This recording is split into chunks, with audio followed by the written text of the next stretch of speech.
Bonjour à toutes et à tous. Très heureux de vous retrouver là sur cette première édition organisée par le Hub Francia.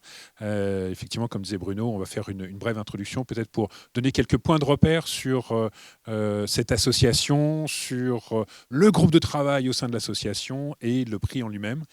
Quelques mots sur Hub Francia. Si vous êtes là, c'est que vous connaissez par cœur cette association. Et le slide va arriver juste derrière. Donc, Hub Francia, c'est quoi? C'est une association, loi 1901, créée en 2017, qui réunit tout un écosystème d'acteurs et de partenaires, plus de 200 acteurs, une cinquantaine de partenaires européens, pour promouvoir le déploiement d'un IA responsable, éthique et pousser effectivement les entreprises à embrasser cette technologie-là de façon aussi raisonnée que possible, avec derrière une volonté qui est de travailler vraiment sur du contenu, sur de la production de contenu, sur des matériaux réutilisables par évidemment les membres de l'association, mais aussi au-delà pour donner envie à d'autres entreprises de travailler sur le sujet.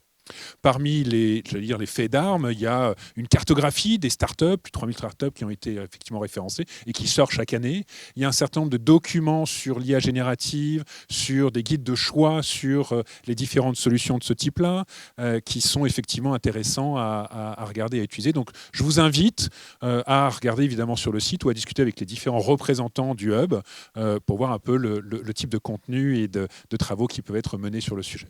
Voilà sur un premier cadre général. Maintenant, ce qui nous anime, et peut-être une des raisons pour lesquelles vous êtes là ce soir, en tout cas j'espère, c'est la dimension lien entre la partie RH et intelligence artificielle. Et il y a un groupe de travail spécifiquement sur la partie RH qui mène un certain nombre de travaux sur le sujet.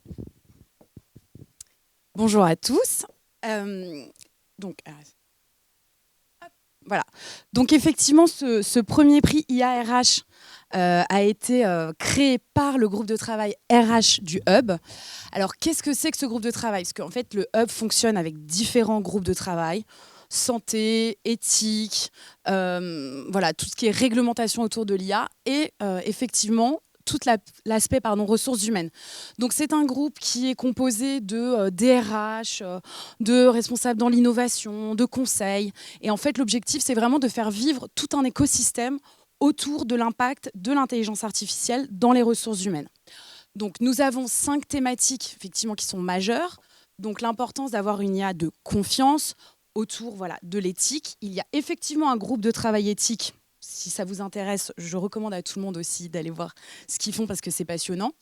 L'adaptation et les usages avec vraiment des cas très concrets. C'est aussi pour ça qu'on a décidé de mettre en place ce prix, parce que l'objectif, c'est vraiment d'être au plus près du quotidien des RH et voir comment l'IA en fait, s'implémente à l'intérieur de ça. L'impact de l'IA dans la transformation des métiers. Faire vivre et faire connaître un écosystème et enfin se partager des technologies, réfléchir autour des nouvelles technologies. Il y a eu évidemment différents types de livrables que vous pouvez aller consulter sur le site internet, puisqu'il y a eu des livres blancs autour des différentes grandes politiques RH sur le recrutement, sur le développement des talents. Il y a eu tout un référentiel aussi qui a été fait autour des compétences qui allaient être impactées sur l'IA. Et enfin, cette année, on a décidé de créer, de mettre en valeur des initiatives, de faire vraiment vivre en dehors du Hub l'écosystème RH et l'IA en développant ce prix. Ces 6 derniers mois. L'équipe qui s'est occupée d'organiser ce Grand Prix est donc composée d'Emmanuel Blon, qui n'est malheureusement pas là ce soir, mais qui a été notre chef de projet. Bruno Berstel, qui est, qui est ici. Eric Campanini. Moi-même, Charlotte Cazeris. Arnaud Potier aussi, qui vous a accueilli. mais qui ne fait pas que ça, et Mathieu Stat. Voilà. Et donc voilà, j'espère que ça vous donnera l'envie et la curiosité de venir voir plus en détail sur le site et de nous rejoindre éventuellement. Je passe à la suite. Donc ce prix n'aurait pas pu être possible sans nos partenaires. Donc notre partenaire premium Parlons RH, qui est un média de référence que tout le monde connaît. Je ne sais pas si Thomas Chardin est déjà... saluer toute l'équipe Parlons RH. Le Lab RH qui est représenté par Séverine et Lobnav ce soir, que vous voyez juste ici. Actuia, donc, qui est vraiment un magazine spécialisé dans tout ce qui est intelligence artificielle. Alan, qui est donc le partenaire santé qui a eu la gentillesse de nous accueillir dans ces magnifiques locaux. Et enfin, Imaya, qui est un cabinet de conseil en data et en IA, et qui ce soir et qui fait partie du Hub, et donc qui s'occupe de la captation de la soirée. Voilà. Et donc, excusez-moi, suite à ça, Alan va nous faire une démo. Bonjour à tous, je m'appelle Laurent, je travaille chez Alan, enchanté, bienvenue. On est ravis de vous accueillir dans nos locaux, d'accueillir ce bel événement alliant deux mondes qui, au final, ont beaucoup de liens, sont très connectés, malgré ce qu'on pourrait penser au départ, le monde de l'intelligence artificielle et le monde des ressources humaines. Alors, on pourrait se demander pourquoi Alan, partenaire de santé, accueille cet événement aujourd'hui. Non, Alan n'a pas changé son activité. On n'est pas une entreprise d'intelligence artificielle, on ne va pas vous vendre des services d'IA. Mais si on est ici aujourd'hui, ça n'a rien du hasard. En fait, depuis notre création, depuis 9 ans, on utilise le meilleur de la technologie et notamment l'intelligence artificielle pour servir notre but qui est d'aider chacun à vivre en bonne santé le plus longtemps et d'être le partenaire de santé tout en un de toutes les entreprises. Et en fait, cette vision, elle est portée depuis le départ de l'aventure elle est portée par nos deux cofondateurs, Charles Gorentin et Jean-Charles Samuelian, qui nous poussent à vivre cette révolution au quotidien au sein de l'entreprise. Ils ont également cofondé l'entreprise Mistral AI, que vous connaissez sûrement, le fleuron français de l'intelligence artificielle, qu'on loge, qu'on héberge dans nos locaux également en ce moment. Donc vous pouvez le comprendre, l'intelligence artificielle chez Alan, c'est un vrai sujet chez nous. Alors, ce n'est pas seulement un sujet, c'est également un outil très précieux qu'on utilise au quotidien, qu'on utilise partout, à la fois dans notre produit, mais également dans l'entièreté de nos processus en interne. Chez Alan, on aime bien dire qu'on ne parle pas d'IA, on vit IA. Si vous deviez retenir un chiffre pour justifier pourquoi je suis là aujourd'hui devant vous, c'est 85%. Aujourd'hui, c'est 85% des salariés qui utilisent l'intelligence artificielle chaque semaine. Que ce soit les équipes marketing, les équipes commerciales, les équipes RH, finance, service client, tout le monde est impacté au quotidien. Et on discute avec, ça nous amène à discuter avec pas mal de dirigeants, avec des COMEX de grands groupes, avec des DRH pour qu'on leur présente nos cas d'usage, pour qu'on leur présente pourquoi ça marche, nos stratégies d'adoption.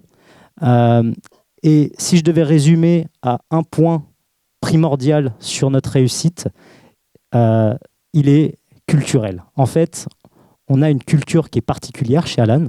On a une culture de l'écrit qui est très forte, une culture de la transparence radicale, une culture de la responsabilité distribuée. Et c'est en grande partie grâce à ces sujets culturels qu'on arrive aujourd'hui à avoir des taux d'adoption extrêmement forts au sein de notre entreprise.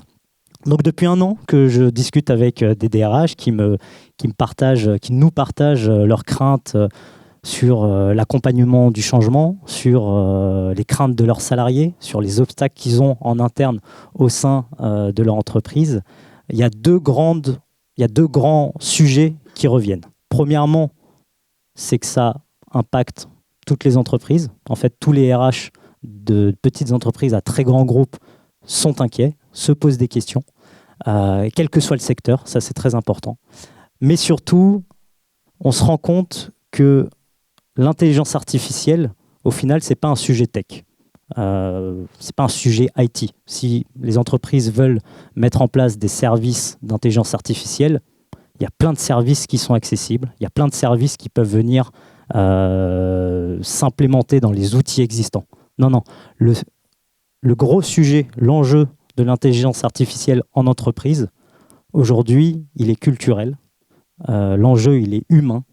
On se rend compte que l'enjeu primordial de l'intelligence artificielle en entreprise, il est RH. Si vous voulez aller plus loin, On a également créé un guide complet de l'intelligence artificielle pour les ressources humaines qui est disponible en téléchargement. On va lister tous nos cas d'usage qu'on utilise dans nos processus RH qui nous permettent d'aller plus loin dans les analyses sur des sujets culturels, sur des sujets d'absentéisme, sur des sujets de bien-être au sein de l'entreprise. Et on partage ça directement sur ce guide.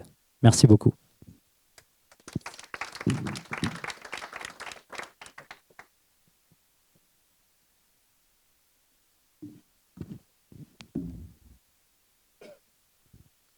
Alors, petite présentation de notre jury qui s'est prêté à l'exercice, et je peux vous assurer qu'ils ont passé beaucoup de temps pour dépouiller l'ensemble des dossiers. Je rappelle qu'on a eu plus de 50 dossiers reçus et vraiment, vraiment de très, très grande qualité. Donc, un très, très grand merci au jury.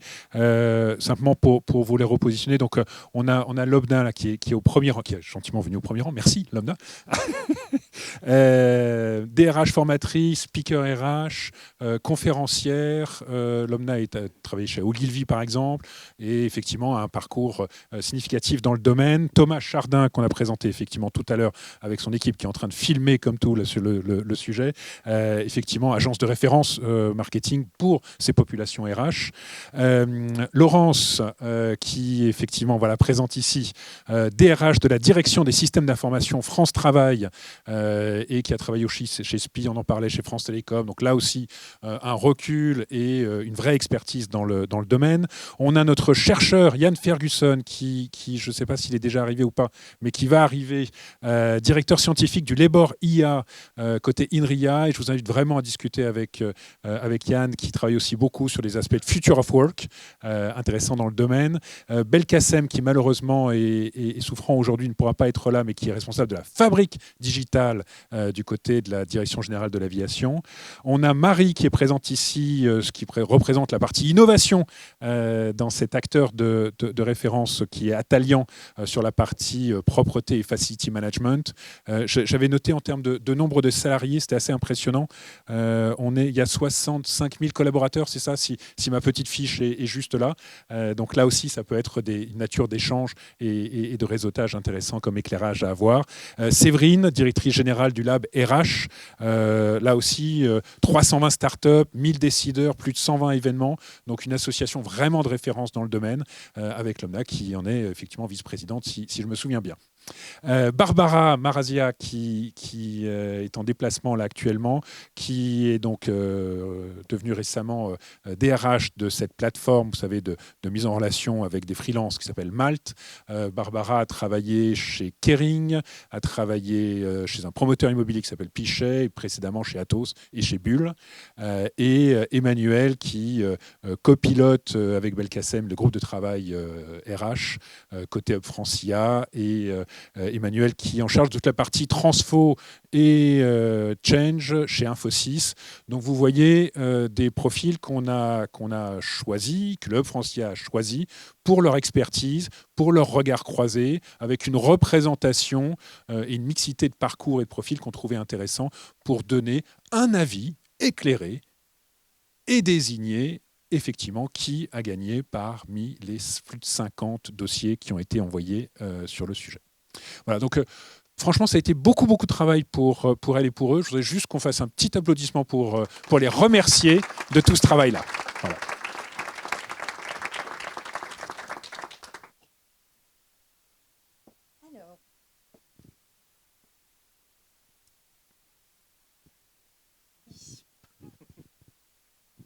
Donc nous allons enchaîner. Je pense que vous êtes vraiment venus pour cette table ronde. Nous allons enchaîner sur une table ronde parce que ça nous tenait très à cœur, notamment suite au dossier que nous avons reçu, de mettre un petit peu à l'honneur le duo DRH-DSI. Alors malheureusement, nous sommes quasiment au cœur de l'hiver. Notre DRH s'est fait porter pâle ce matin. Donc nous avons un DSI que nous allons un peu challenger. Il y a pas mal de DRH dans l'Assemblée. Je pense que tout le monde a une opinion sur ce partenariat un peu DRH-DSI. Donc ce que je vous propose, c'est que je vais un peu l'interroger, je vais un petit peu le chatouiller Et après, si vous pouviez faire vos retours d'expérience, parce que je pense que ça nous intéresse tous de savoir un petit peu comment cette relation va évoluer. On a toujours parlé de la DRH et du DAF. Est-ce que maintenant DRH, DSI, c'est quelque chose de nouveau? Voilà. Donc, Bruno. Oui. On a préparé quelques slides de mise en contexte, si tu veux les... Donc en fait, c'était juste quelques slides de mise en contexte dans lesquels on a essayé de concentrer les choses qu'on a apprises en préparant cette table ronde avec Laure Demain qui n'a pas pu venir aujourd'hui. La première chose qui a déjà été dite, que tout le monde sait, c'est que l'IA impacte toutes les fonctions de l'entreprise. Ça a été vrai par le passé avec l'automatisation, avec l'informatisation, avec les différentes formes que l'IA a prises. C'est vrai aujourd'hui avec l'IA générative. Et c'est quelque chose dont les DRH sont complètement conscients. C'est-à-dire quand on regarde quelques statistiques, les chiffres parlent, je ne vais pas passer en détail, et tout le monde est conscient qu'il y a des questions à se poser. Après, les réponses, ça dépend de la maturité de chacun et de chacune, et c'est ça qui est intéressant. Et de la même manière que tous les DRH sont conscients qu'il y a des questions à se poser, on voit que l'IA va toucher toutes les facettes de la chaîne de valeur RH. Et la chose qui nous a interpellés et qu'on voulait creuser dans cette table ronde, c'était que ces bouleversements qui impactent la chaîne de valeur RH, à travers elle, ils impactent évidemment l'ensemble de l'entreprise, l'ensemble des métiers de l'entreprise. Et comment arriver à mener cette conduite du changement au sein des entreprises sur des sujets dont effectivement on se dit qu'ils sont techniques au départ. Notre intervenant Alan a mentionné qu'ils étaient loin d'être que techniques. Et le duo DSI-DRH est mis sur le devant de la scène avec une collaboration qui nous semble nécessaire, dont il est intéressant de voir est-ce qu'elle se réalise vraiment. Voilà, c'est un peu le contexte qu'on avait envie de poser. Tout à fait. Donc, après avoir vu ces différents éléments, Bruno, est-ce que tu pourrais nous expliquer en fait pourquoi ce partenariat apparaît comme nécessaire avec les enjeux de l'IA et pourquoi, alors qu'il y a eu des transformations technologiques à différentes étapes dans la vie d'une société, pourquoi est-ce que c'est maintenant qu'on sent que ce partenariat prend tout son sens ? Oui, effectivement, comme tu dis, il y a eu beaucoup de transformations, la numérisation des processus et de manière générale, l'informatisation des processus.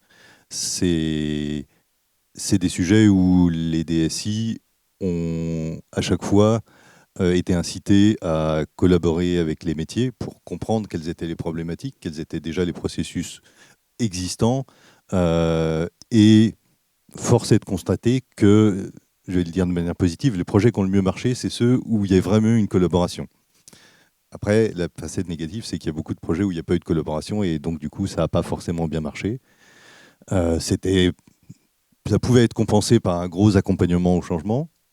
S'il y avait eu en amont plus de collaboration entre les services techniques et les services métiers, ça aurait mieux marché. C'est quelque chose dont on est tous conscients. Et là, quand on discutait pour préparer cette table ronde, quand on discutait en amont avec des DRH sur des sujets d'intelligence artificielle, notamment d'intelligence artificielle générative, on va souvent faire le raccourci aujourd'hui, on voyait qu'il y avait une collaboration qui s'amorçait et du coup on s'est posé la question, pourquoi ? Les éléments de réponse que je pourrais apporter, il y en a deux. Il y en a un, c'est parce que personne ne comprend comment ça marche. Et donc, du coup, on se dit, on ne va pas s'en sortir tout seul. Et donc, il faut aller discuter. Aller discuter, échanger les expériences des uns et des autres. Et pour arriver à dépasser un peu la hype. Et le deuxième élément, qui à mon avis est vraiment nouveau, c'est que il y a effectivement des questions qui se posent, et on avait employé le terme de questions existentielles, dans le sens où il y a beaucoup de gens qui se demandent si leur métier ne va pas être remplacé ou en tout cas chamboulé par l'arrivée de l'IA générative. Et une grande spécificité, c'est que c'est vrai aussi dans les métiers de la DSI. C'est-à-dire que, alors que jusqu'alors on reprochait aux informaticiens un peu facilement de viser à remplacer les autres métiers, bah, tout à coup, voilà que eux aussi sont sujets à mais pourquoi tu as besoin de 3 mois pour faire ça? Attends, je prends le chat GPT, je le fais en 2 semaines et puis c'est bon. Voilà. Donc il y a cette sorte d'inversion des rapports de menaces, disons, qui font que bah voilà, on se serre les coudes, on est tous dans le même bain, on a tous des questionnements qui font que peut-être ça fluidifie un peu les possibilités. Et alors concrètement, opérationnellement, comment est-ce que tu vois les choses, comment tu vis les choses avec tes clients? Qu'est-ce que ça change en fait? Alors là, j'allais dire, c'est les bonnes vieilles recettes. C'est-à-dire que, alors il y a une spécificité qui est liée à l'IA générative, qui est la hype dont on parlait. C'est-à-dire qu'il faut commencer par bien calibrer les attentes des uns et des autres. Qu'est-ce qui est faisable? Est-ce que c'est une baguette magique? Non, c'est pas une baguette magique. Oui, mais mon chef m'a dit que. Ouais, bah, il va falloir expliquer à ton chef que non, c'est pas une baguette magique. Mais d'un autre côté, ça permet quand même de faire des choses qu'on n'arrivait pas à faire avant, etc. Donc on va en parler peut-être après, mais il y a cette interacculturation qui entre en jeu. Donc ça, c'est un point important. Mais à part ça, il s'agit d'être à l'écoute des uns des autres. Donc, il y a cette écoute de la DRH vers la DSI qui consiste à bien clairement cadrer qu'est-ce qui est faisable, qu'est-ce qui n'est pas faisable, qu'est-ce qui est intéressant de faire, qu'est-ce qui n'est pas intéressant de faire.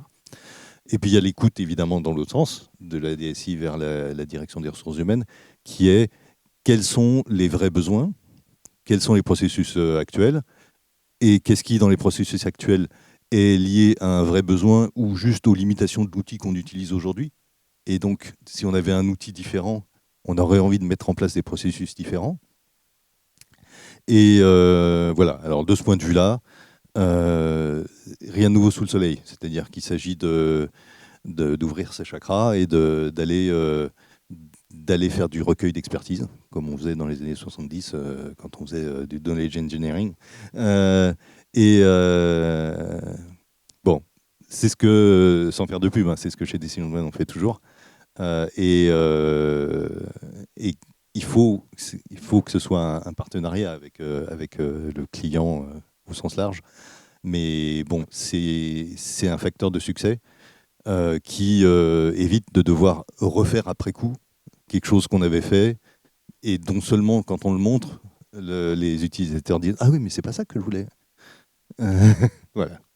Et moi, je voudrais revenir sur ce que tu disais sur cette acculturation mutuelle. Parce que donc, j'ai l'impression qu'avec voilà, même les différents dossiers qu'on a pu voir, les finalistes, enfin, plein de personnes avec qui on a pu échanger, et notamment avec Laure sur le point de vue DRH, j'ai l'impression que maintenant, plus que jamais, avec toute la partie réglementaire, toute la partie éthique, toute la partie RGPD, qui, bon, certes, était toujours un peu là en filigrane, mais maintenant est très présente, il y a un vrai besoin de s'acculturer sur comment mes enjeux RH vont rentrer, vont compléter les enjeux techniques. Et là, est-ce que là-dessus, tu trouves qu'il y a vraiment une transformation? Alors, je pense que oui, je pense que c'est seulement partiellement lié à l'arrivée de l'intelligence artificielle générative, parce que les histoires de RGPD, de privacy, de confidentialité, tout ça, c'est des choses qui sont vraiment nées il y a une dizaine d'années. Donc avant l'intelligence artificielle générative telle qu'on la connaît aujourd'hui. Donc déjà, il y a eu une sensibilisation. À l'occasion des échanges nécessaires pour accorder nos violons, disons, sur qu'est-ce qu'on peut faire, qu'est-ce qu'on ne peut pas faire avec l'intelligence artificielle générative, et surtout qu'est-ce qui est intéressant de faire, ou qu'est-ce qui, c'est du gâchis, entre guillemets, d'utiliser un marteau pilon. À cette occasion, on on peut plus échanger sur les problématiques éthiques, de biais et de confidentialité et de sécurité des données. Ne serait-ce que parce qu'on rentre dans le vif du sujet et on se met à manipuler de la donnée humaine, puisque c'est quand même à la base le matériau des RH. Et donc ça permet d'aller plus loin, je pense. Et pour conclure, avant de passer la main à la salle, donc tu vois un avenir pour toi qui sont évidents sur ce partenariat, parce que ça n'a pas l'air d'être évident pour grand monde, à vrai dire, puisque quand même sur les 52 candidatures, on n'a eu que 3 candidatures faites main dans la main entre un DSI et une DRH, donc ce qui prouve que c'est quand même pas encore un partenariat qui est beaucoup mis en avant, même si évidemment c'était à chaque fois sur des sujets RH et c'était totalement pertinent, mais vraiment ce duo n'a pas été profondément mis à l'honneur. Donc toi, comment tu vois les choses? Est-ce que tu penses que c'est encore des belles paroles ou vraiment on va arriver à désiloter un peu tout ça pour prendre de la hauteur sur ces sujets? Bon, je suis pas un oracle, hein. Mais une simple opinion suffit. Ouais. Alors, comme je disais tout à l'heure, hein, je pense que l'échange, la discussion en amont des projets entre les techniciens et les métiers, c'est quelque chose qui est primordial pour la réussite des projets. Je pense d'ailleurs que les RH ont un rôle clé à jouer dans cette histoire, même quand on parle d'un projet qui n'est pas dédié à faire un outil RH, parce que les RH sont à la base quand même ceux qui connaissent tous les métiers de l'entreprise, qui connaissent les interactions entre les métiers de l'entreprise, parce que quand on parle de désilotage, c'est aussi entre les métiers eux-mêmes. Et j'ai perdu le fil, mais donc voilà. Donc je pense que effectivement, là on a sans doute une opportunité à jouer, parce qu'on voit dans certaines entreprises, c'était ce que Laure nous expliquait dans son entreprise, mais je sais que ça se passe dans d'autres, que face à l'arrivée de l'intelligence artificielle et toutes les questions que ça pose, il y a alors ça s'appelle task force, groupe de travail, copilotage, équipe transdisciplinaire, etc. Mais il y a des structures qui se forment à l'intérieur des entreprises, justement pour mettre en commun les savoirs, mettre en commun les pratiques et les réflexions. Et ça peut être un vecteur de facilitation de la communication. Je pense qu'à l'occasion de l'arrivée de l'intelligence artificielle générative, il y a ces structures, ces équipes, ces lieux de discussion qui se mettent en place, et en fait, souvent les gens, ils attendaient que ça. C'est-à-dire, ah oui, dis donc, j'ai discuté avec un tel. Donc il y avait déjà la machine à café qui servait à ça. Sortir de la zone de confort. Mais voilà, sortir de sa zone de confort et rencontrer des gens et se frotter à l'expérience, au vécu des autres, ça peut être que bénéfique. Merci beaucoup Bruno pour ta vision DSI. Et donc effectivement, ce qu'on a pu constater avec ces 52 finalistes, c'est donc très peu de partenariats, alors que beaucoup de retours côté DRH nous expliquent à quel point c'est le moment ou jamais un peu de faire sauter les verrous, souvent qui cloisonnent les fonctions support, de passer sur une vision beaucoup plus macro, avec des comités de pilotage, avec une meilleure compréhension, enjeux métiers, enjeux business, enjeux RH, remettre le RH vraiment dès le début du process. Donc je serais ravie, nous serions ravis si quelqu'un souhaitait dire au contraire pas du tout chez nous, DSI, DRH, ça fonctionne pas, il y a tout un travail à faire, ou si bien au contraire ça fonctionne très bien. Voilà, n'hésitez pas si vous avez envie de prendre la parole. Je suis beaucoup parlé.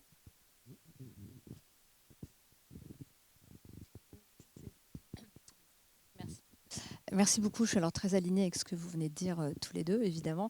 J'ai juste une question, c'est qu'on parle beaucoup effectivement du binôme DSI-DRH, mais on se rend compte que dans notre économie en France, il y a beaucoup de PME, de TPE qui n'ont pas de DSI. Et souvent, dans ces boîtes-là, on a un gars à l'informatique qui fait le support, qui gère l'imprimante. et parfois c'est pas de DRH, mais supposons qu'il y ait quelqu'un à l'équipe RH à minima et qu'elle veuille effectivement s'engager sur ces sujets-là. Quel serait votre recours à défaut de partenaire effectivement DSI? Débrouillez-vous avec ça. Alors moi j'anime. Oui, comment ça se passe dans les petites PME sans DSI? Quelles seraient tes recommandations, Bruno? Alors, moi, dans ma PME, on est 60 et on est 40 à 45 développeurs, donc je ne peux pas Mais il n'y a me pas de placer dans DRH. cette... Mais voilà. Bon, la réponse facile, j'allais dire, que je peux faire, après on va avoir, c'est de trouver des interlocuteurs de confiance. Et il y a le Francia pour ça. Donc ça peut être une piste. Eric, tu avais une proposition? Non, c'est Mathieu, mais c'est pas grave. Je pourrais faire Eric. Non, mais si, je vais vous raconter une petite histoire. Hein. J'ai accompagné des sociétés, dont des sociétés, il y a entre 50 et 100 personnes, dont l'une maintenant dont je fais partie, et qui se posait beaucoup de questions. Il n'y a pas de... C'est la personne qui s'occupe des finances, qui fait l'IT, qui fait tout. En fait, je leur ai dit, il faut repartir de vos cas d'usage. En l'occurrence, un cabinet de conseil. Vous, votre cas d'usage, c'est quoi? Vous recevez 3000 CV par mois. De quoi vous avez besoin? Est-ce que c'est là qu'il faut mettre l'emphase? Est-ce que c'est plutôt côté knowledge base? Vous avez énormément de contenu, mais vous voulez les partager avec vos consultants, les faire monter en compétences? Est-ce que c'est plutôt côté formation? Et donc, en fait, il y a eu toute une priorisation qui a été faite. Et à partir de cette priorisation, on s'est dit, tiens, qui serait le meilleur pour nous accompagner? Sachant qu'effectivement, il y a un réseau informatique qui est là, mais on ne connaît pas grand-chose. Et en fait, après, ça s'est fait sans DSI. De façon itérative. Par contre, il y avait quand même des use cases qui ont été instruits et qui ont été co-construits avec des partenaires qui, eux, sont arrivés en disant, voilà, compte tenu de votre problématique, on le ferait comme ça, on le ferait avec tel techno derrière, parce que ça peut rapidement chiffrer et coûter très très cher. Je lisais la petite brochure d'Himalaya tout à l'heure, hein, où effectivement, si on ne prend pas le bon LLM, si on prend pas, on développe pas de la bonne façon. Alors, parfois, d'ailleurs, est-ce qu'il faut de l'IA, hein, générative, hein, ça c'est la première question à se poser. Là, en l'occurrence, il en fallait dans les use cases, et ça a permis finalement, en 1 mois et demi, sur cette petite société, de sortir quelque part ces premiers use cases d'IA générative et qui ont fait gagner entre 50 et 60% à la personne qui s'occupait du recrutement. Donc là, c'est un exemple. Après, il y a des plateformes qui sont aussi montées, qui sont dédiées aux PME, qui existent et qui vont les aider sur comment écrire à un moment donné sur LinkedIn, comment à un moment donné je peux aussi mieux préparer les employés, les personnes DRH à telle ou telle évolution des postes, etc. Donc mais on repart toujours de la même chose, c'est des use cases en amont pour être capable de pouvoir adresser après les bons partenaires. Et puis surtout, on peut partir très très vite. Pour avoir fait pas mal, il y a 50% des use cases à cette époque et on ne les voit pas, c'est même supérieur dans certaines entreprises. On ne les voit pas aller plus loin, c'est parce qu'il y a une mauvaise définition en amont. Une PME, elle ne peut pas se permettre de faire ça parce qu'elle n'a pas les moyens, elle n'a pas l'air insuffisamment solide, donc il faut qu'elle tape au bon endroit dès le départ. Donc c'est ça la clé pour moi, et après le partenaire suit. Est-ce que quelqu'un d'autre veut partager Est-ce que quelqu'un d'autre veut partager ou on passe à quelque chose qui certainement vous excite un peu plus? Alors j'appelle Arnaud.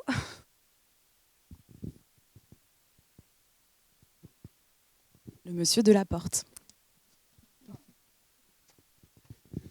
Bonsoir. Alors j'ai perdu au Shifumi. 1, j'ai dû faire la porte.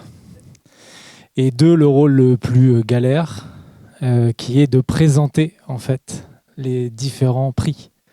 En tout cas, les différents participants, les finalistes. D'accord. Donc ça va être. Je suis un boomer, donc j'ai fait une petite liste.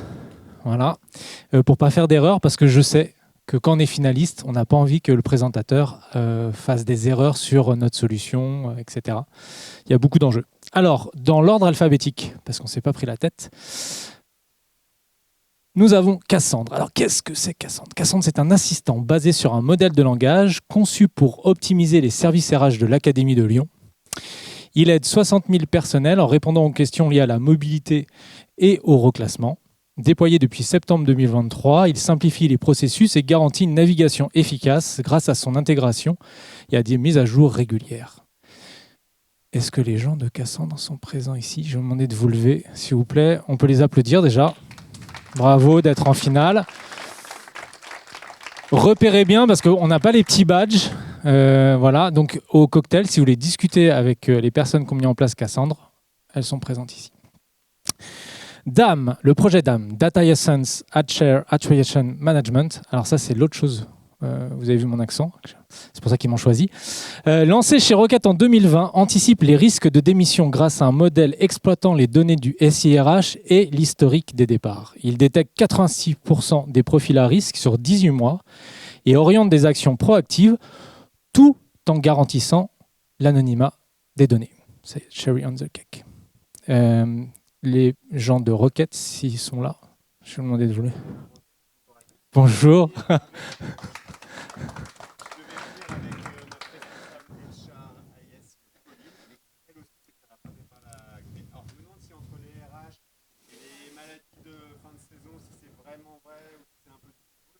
Pourtant, on avait dit siloter, mais apparemment, ça ne fonctionne pas.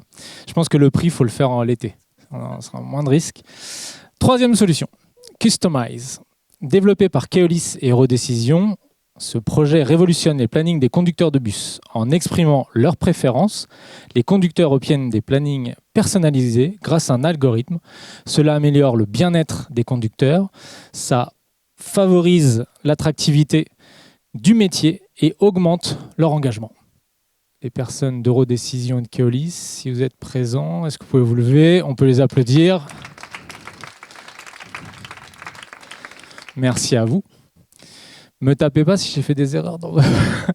On doit être très court dans la présentation. Mob Assistant. Alors, Mob Assistant est un outil pour la mobilité interne du groupe La Poste, couvrant 200 000 agents. Ça, c'est des chiffres qui font mal. Super, merci. 200 000 agents. Basé sur le Deep Metric Learning, il rapproche offres et candidats en analysant des données brutes comme les verbatims et historiques professionnels. Il facilite l'accompagnement des collaborateurs et la gestion des projets. Les personnes de Mob Assistant, si vous pouvez vous lever, bravo, on peut les applaudir. Pareil, si vous voulez discuter avec eux lors du cocktail. Partage la force. Partage la force est une campagne d'Agap2 et le Must Employer. Je vais plus vite, pardon. Dis-moi.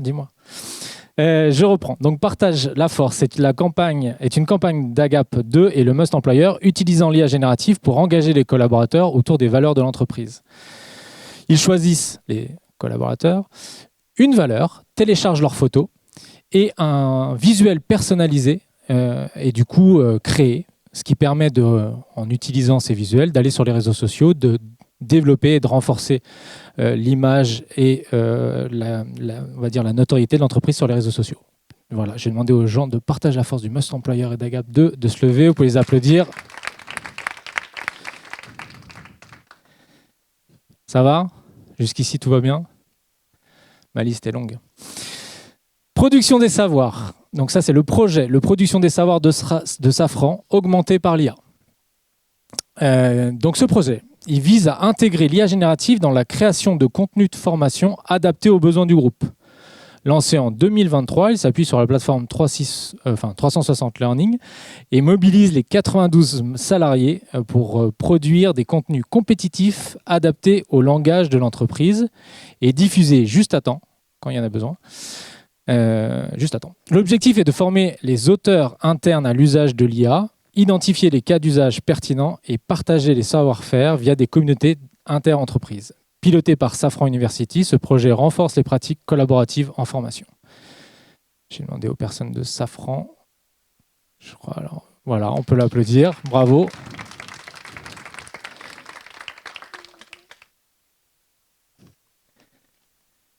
Semantic Match.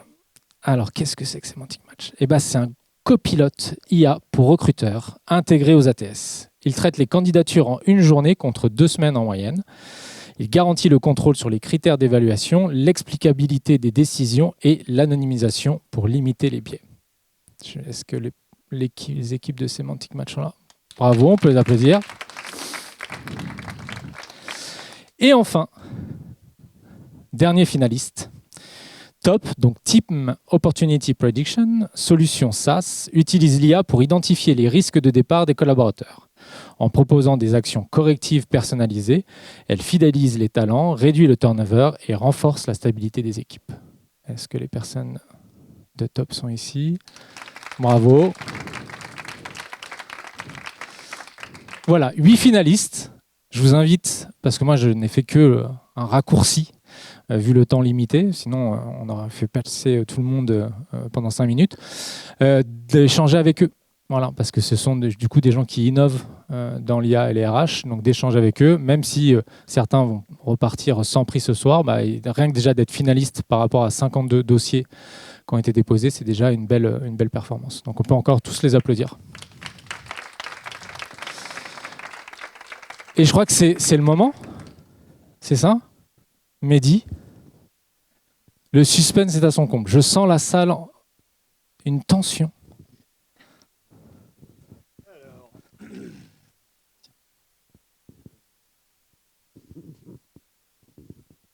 Je pense qu'un micro suffira. Alors donc du coup, très brièvement, donc moi je suis Mehdi Tricky, je m'occupe des relations publiques institutionnelles au sein du Francia, et c'est moi qui vais vous remettre les prix.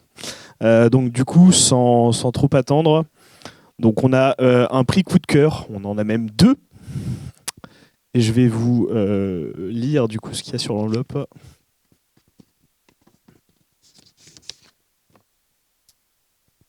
Sachant que du coup ces prix coup de cœur en réalité sont là pour récompenser en fait 2 cas d'usage sur la prévention des démissions.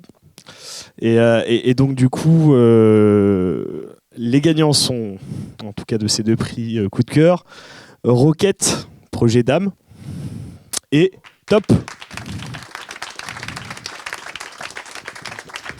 Vous pouvez venir, hein? Vous voulez pas?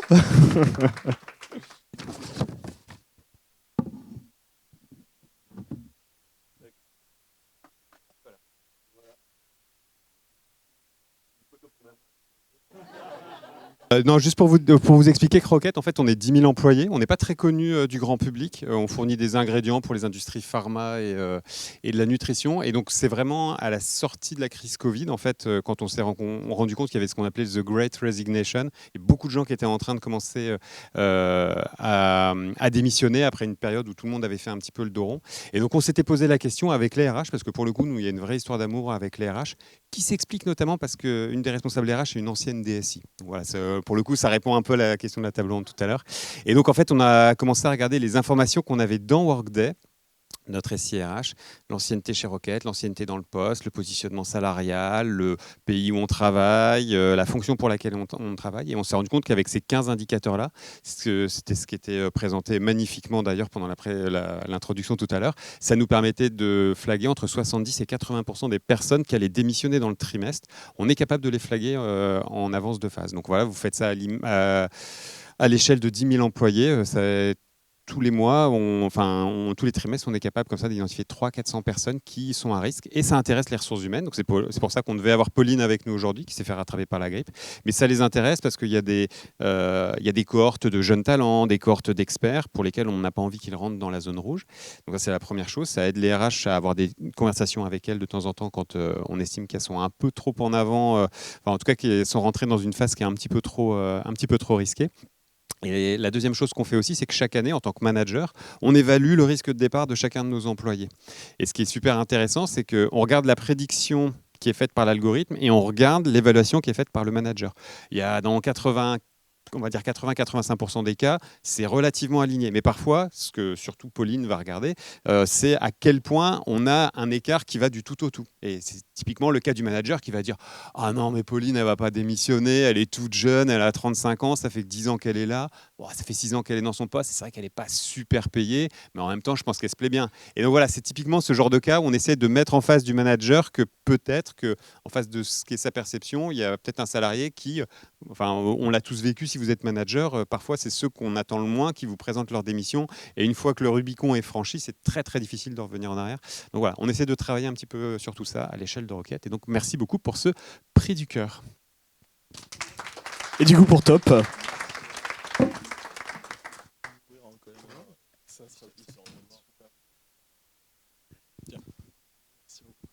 Merci à tous pour ce prix. Au nom de l'équipe Top, je vous remercie grandement pour compléter ce cas d'usage qui est effectivement similaire. Nous, Top, on est une solution SaaS qui propose d'accompagner les managers grâce à une solution d'aide à la décision qui se base sur de l'IA prédictive pour identifier également le risque de départ, mais aussi proposer des actions correctives aux managers pour qu'ils puissent en fait se rapprocher de ces équipes et mener les bonnes actions avant justement cette démission. Et on se base également sur l'ensemble des données de l'entreprise, mais surtout aussi sur des données marché pour créer des similarités sur des profils et afin de vraiment comprendre l'ensemble des risques et bien les anticiper. Donc c'est vraiment un outil d'aide à la décision qui accompagne le manager dans son day-to-day pour se rapprocher de ses équipes et éviter qu'il soit trop tard avant d'agir sur les démissions qui coûtent aujourd'hui énormément pour les entreprises.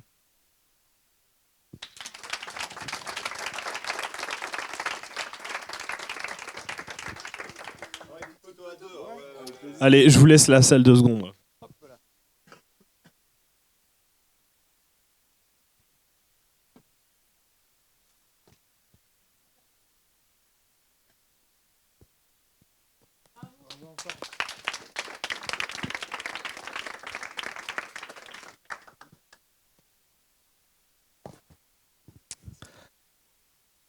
Et sans attendre le premier prix.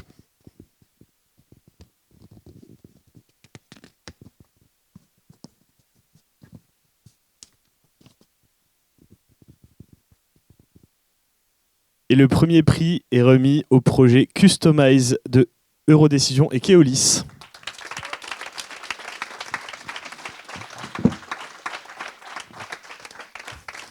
Alors, petit twist, vu que vous êtes deux, on a 2 trophées.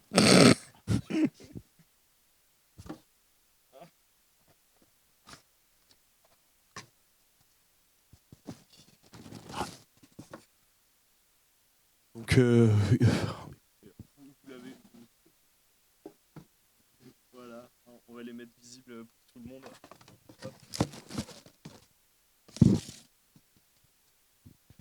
Et je vous laisse prendre la parole et voilà. Eh ben, au nom du groupe Keolis, merci pour ce prix. Merci au Hub IA France et à son jury.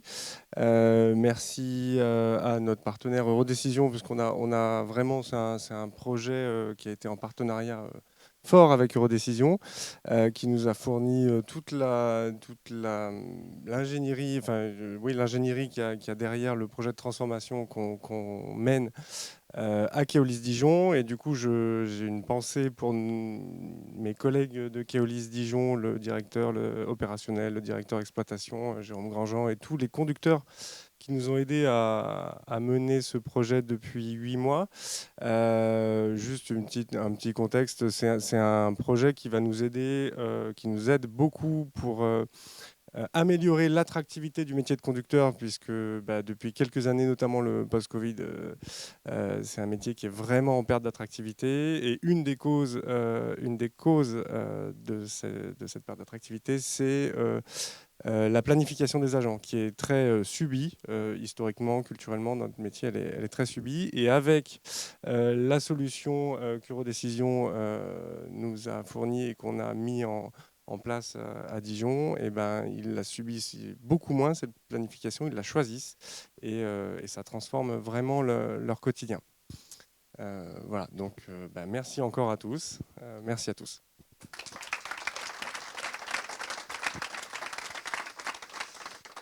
Bonjour, alors Charles Petitjean, je suis directeur innovation d'Eurodécision, mais j'ai suivi le projet pour Keolis en première ligne avec l'équipe chez nous. Et effectivement, c'était un projet assez ambitieux au départ. d'un point de vue métier, d'un point de vue technique aussi, avec une team vraiment, c'est un petit peu la team pour un projet comme on le rêve souvent en démarrant des projets portés par le siège chez Keolis, avec un réseau aussi terrain à Dijon très volontaire. Et puis nous, côté technique, en fait, parce qu'on fait des modèles et des algorithmes pour des gens, pour des métiers. Sinon, ça ne sert à rien de faire des algorithmes. Et puis, à titre personnel aussi, je suis assez content de montrer aussi toute la richesse du monde de l'IA, au-delà de l'IA générative, dont on parle beaucoup, avec les méthodes un petit peu plus anciennes d'IA symbolique ou d'IA de planification, voilà, qui sont très utiles pour nos métiers.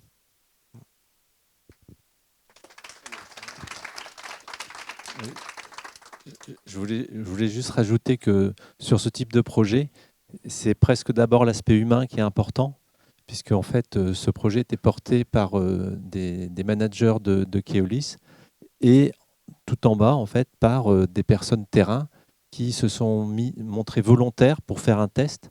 C'est-à-dire que le projet n'a pas du tout été imposé par le siège en disant c'est comme ça que ça va fonctionner. Ils ont dit on va faire une expérimentation, est-ce qu'il y a un réseau qui est intéressé? Donc c'était Dijon qui s'est dit être intéressé. Après ils ont dit qui est volontaire dans le réseau pour participer à une expérimentation et on verra au bout de l'expérimentation si c'est positif ou pas. Et donc, donc c'était combien? 120 personnes dans 80 personnes sur 800 à peu près, c'est ça? Voilà. Donc il y a 80 personnes qui se sont montrées volontaires. Donc tout ça, c'est de l'humain.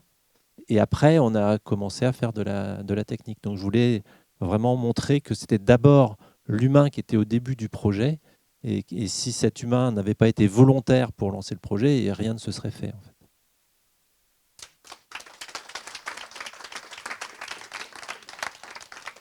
Et merci beaucoup aux organisateurs du concours. C'est toujours compliqué d'organiser une manifestation comme celle-là, donc merci beaucoup.